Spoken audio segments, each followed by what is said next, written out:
Assalamualaikum warahmatullahi wabarakatuh. Alhamdulillahirabbil alamin. Sahabat Quran yang saya muliakan, alhamdulillah kita bertemu kembali di channel Ngaji Barang Tahsin.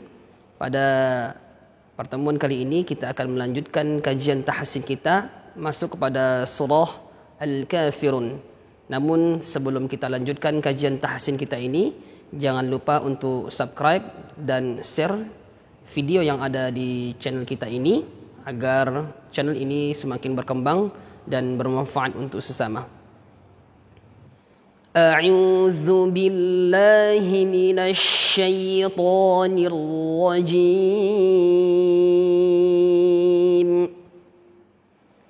Bismillahirrahmanirrahim. Qul ya ayyuhal kafirun. Sahabat Quran yang saya muliakan, pada surah Al-Kafirun ayat yang pertama ini diawali dengan huruf qaf. Huruf qaf makhrajnya terletak pada pangkal lidah kita, qa. Jadi pangkal lidah disitulah letak huruf qaf. Dan harakatnya adalah dhammah, maka kita memanyunkan bibir kita. Qu. Sifat yang ada pada huruf qaf ini adalah isti'la. Jadi isti'la ini mempunyai efek tafkhim sehingga dia tebal. Qa, qul dengan memanyunkan bibir kita. Kemudian huruf selanjutnya adalah huruf lam. Nah, ini lam sukun, hati-hati jangan sampai memantul pada huruf lam ini. Jangan qul.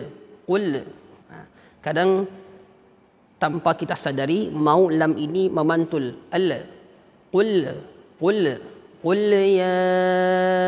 Nah, itu dihindari karena itu kesalahan yang sering terjadi ketika kita belum benar-benar bisa mengucapkan huruf lam ini dengan baik dalam keadaan sukun. Nah, kemudian lam ini juga tidaklah kita sukunkan di dalam keadaan dhammah. Qaf dhammah. Namun ketika memasuki huruf lam, jangan lagi dalam keadaan dhammah. Nanti bisa mengakibatkan huruf lam ini seperti tebal. Qul. Nah, sedangkan lam adalah di sini tipis. Jadi qul. Ketika sudah masuk huruf lam sukun, tidak lagi dalam keadaan memonyongkan bibir kita. Qul. Baik. Kemudian huruf ya di sini adalah mad zais munfasil, ya, bisa sampai kepada 5 harakat ataupun kurang dari 5 harakat. Selanjutnya ada ya bertasydid. Nah, di sini nabr, yaitu hentakan. Ada hentakan ataupun ada tekanan pada huruf ya ini. Itulah makna nabr tadi itu, hukumnya nabr. Ya ayyuha. Nah, qul ya ayyuhal. Baik, selanjutnya pada kalimat al-kafirun juga ada lam sukun, ya. Jangan memantul seperti yang disampaikan sebelumnya. Ayyuhal tidak boleh, ya. Baik. Kemudian kafirun fa hams. Harakatnya adalah kasrah. Nah, fa dalam keadaan apapun itu dia tetap keluar hamsnya. Fa, fi, fu, faf. Mau dia fathah, mau dia kasrah, mau dia dhammah ataupun dalam keadaan sukun. Kafiru, ra di sini adalah tafkhim karena dia harakatnya dhammah. Run dengan cara memanyungkan bibir kita. Kafirun. Baik, kita ulang sekali lagi. Qul ya ayyuhal kafirun. Baik. Ayat yang kedua, la a'budu ma ta'budun. Lam di sini juga adalah mad zais munfasil. Kemudian, nah, di sini kita harus hati-hati. Ada huruf alif, ada huruf ain. Jangan sampai kita tidak bisa membedakan mana alif, mana ain. Seperti halnya kita membaca surah Al-Fatihah. An'amta. Nah, dua-dua seperti ain. Nah, di sini satu alif, satu lagi ain. Jadi harus benar-benar berbeda. Alif dari tenggorokan yang paling jauh, ain dari tenggorokan bagian tengah. A'budu, a'budu. Nah, kesalahan yang sering terjadi kadang seperti itu. Ya, ada bayang-bayang ain ketika mengucapkan huruf alif sehingga terdengar dua-dua ain. Baik.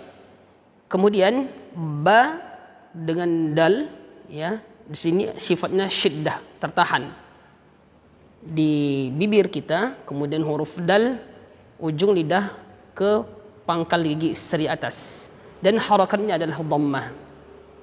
Budu. Nah, ya. Ma ta'budun, ada ain sukun. Ta'budu, sebelumnya huruf ta juga syiddah, tertahan ujung lidah kepada pangkal gigi seri atas. Ta'budun.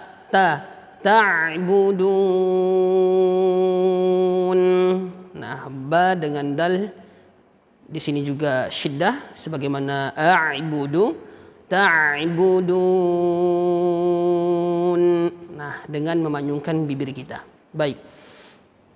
Kita ulangi lagi sekali lagi pada ayat yang kedua. La a'budu ma ta'budun. Baik. Kemudian masuk kepada ayat yang ketiga. Wala antum 'abiduna ma a'bud. Waw dalam keadaan apapun itu tetap memanyungkan bibir kita. Ya, fathah dia manyung, kasrah dia manyung, dhammah juga dia manyung, apalagi kalau dia dalam keadaan sukun ketika dia menjadi mad ataupun ketika menjadi lain. Wala, lam di sini mad zaiz munfasil, bisa sampai kepada 5 harakat ataupun kurang dari 5 harakat. Wala an, nah di sini ada nun mati berjumpa dengan huruf ta, ikhfa. Nah, ini ikhfa yang tingkat samarnya itu tinggi. Disebut dengan ikhfa aqrab karena dekat nun mati dengan huruf ta. Ya, hukum nun mati dengan huruf ta, dia dekat. Nun ujung lidah dengan ta, ujung lidah pangkal gigi seri atas, sehingga tingkat samarnya tinggi. Wala antum. Baik, 2 harakat mendengungkannya dan mensamarkannya. Wala antum, ta di sini syiddah, ujung lidah kepada pangkal gigi seri atas. Tum. Wala antum a. Nah, ain dari tenggorokan tengah. A fathah. Abidu, ba syiddah, harakatnya kasrah ringan. Bi, kemudian dal dhammah. Du, ba syiddah, dal juga syiddah. Ba ringan karena kasrah. Bi du dhammah dengan memanyungkan bibir. Abiduna ma, mim di sini mad zaiz munfasil, ma a'bud. Nah, hati-hati karena di sini ada alif dengan ain seperti yang dijelaskan pada ayat yang kedua. Jangan sampai tidak nampak perbedaan antara alif dengan ain. Ma a'bud. Kemudian pada akhir kalimat ada huruf dal. Dal di sini adalah qalqalah. Ya, di sini dia dimasukkan kepada qalqalah kubra, ya, besar dia. Ma a'bud. Nah, terasa dia. Qalqalah itu kan harus benar-benar terdengar oleh orang lain, bukan terdengar oleh telinga kita sendiri. Kalau qalqalah itu hanya terdengar oleh telinga kita sendiri, berarti itu belum disebut dengan qalqalah. Ya, qalqalah ini harus benar-benar jelas, harus benar-benar terdengar pantulannya. Ya. Dan pada huruf qalqalah ini juga ada 2 sifat yang benar-benar tampak, iaitu syiddah dengan jahar. Nah, baik, nanti sahabat-sahabat Quran yang saya muliakan bisa melihat pada video-video sebelumnya ada pembahasan tentang hukum qalqalah menurut para ulama qiraah. Baik, sahabat Quran yang saya muliakan, kita ulangi lagi pada ayat yang ketiga. Wala antum abiduna ma a'bud. Kemudian masuk kita kepada ayat yang keempat. Wala ana abidum ma abadtum. Nah, diawali lagi dengan huruf waw. Ingat tadi, dalam keadaan apapun waw ini tetap dia memanyungkan bibir kita. Wa, wi, wu. Nah, kemudian lam za ismu fasil. Nah, di sini ada bulatan lonjong kecil. Nah, di sini tidak panjang, ya. Apabila nanti berada di akhir kalimat baru dia panjang. Namun ketika dia di pertengahan kalimat maka dia tidak dipanjangkan, ya. Wala ana. Baik, nanti akan pembahasan tersendiri mengenai makna bulat lonjong di atas dengan makna bulat sempurna di atas huruf alif. Baik, jadi wala, waw tadi tetap memanyungkan bibir dalam keadaan apapun. Lam mad zais munfasil, ana tidak dipanjangkan, tidak menjadi mad. Apabila nanti sudah berada di akhir kalimat baru menjadi mad. Wala ana artinya ketika kita waqaf, ya, ketika kita berhenti membacanya maka dia panjang. Namun ketika wasal tidak dipanjangkan. Wala ana abidum, ain dari tengah tenggorokan, abidum ma, ba syiddah, mim gunnah, bidum ma abadtum, ain lagi dari tenggorokan, abadtum, syiddah pada huruf ta, abadtum. Baik, mim gunnah itu ditahan selama 2 harakat, abidum. Baik, kita ulangi lagi pada ayat keempat. Wala ana abidum ma abadtum. Masuk kepada ayat kelima. Wala antum abiduna ma a'bud.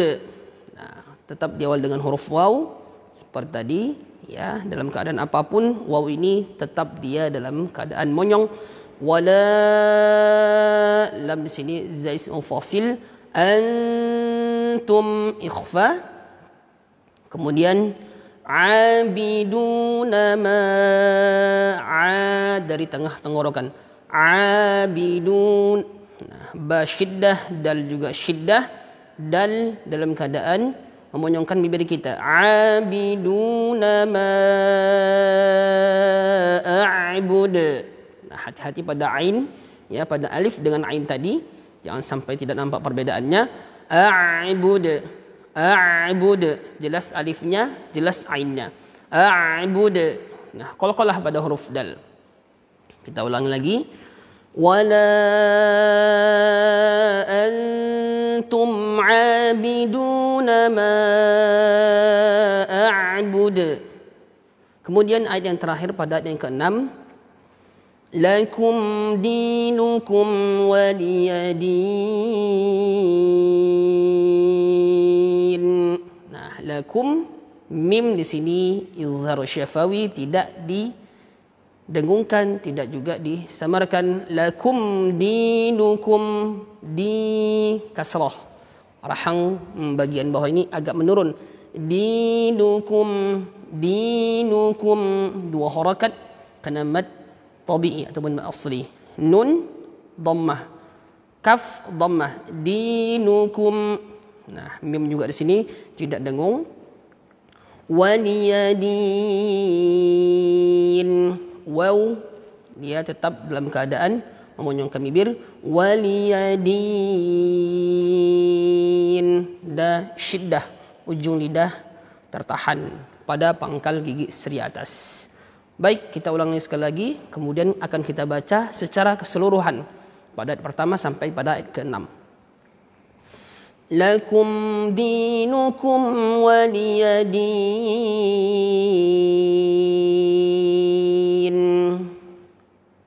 Baik, sahabat Quran yang saya muliakan, kita akan baca keseluruhan dari ayat pertama sampai ayat ke-6 pada surah Al-Kafirun. A'udzu billahi minasy syaithanir rajim.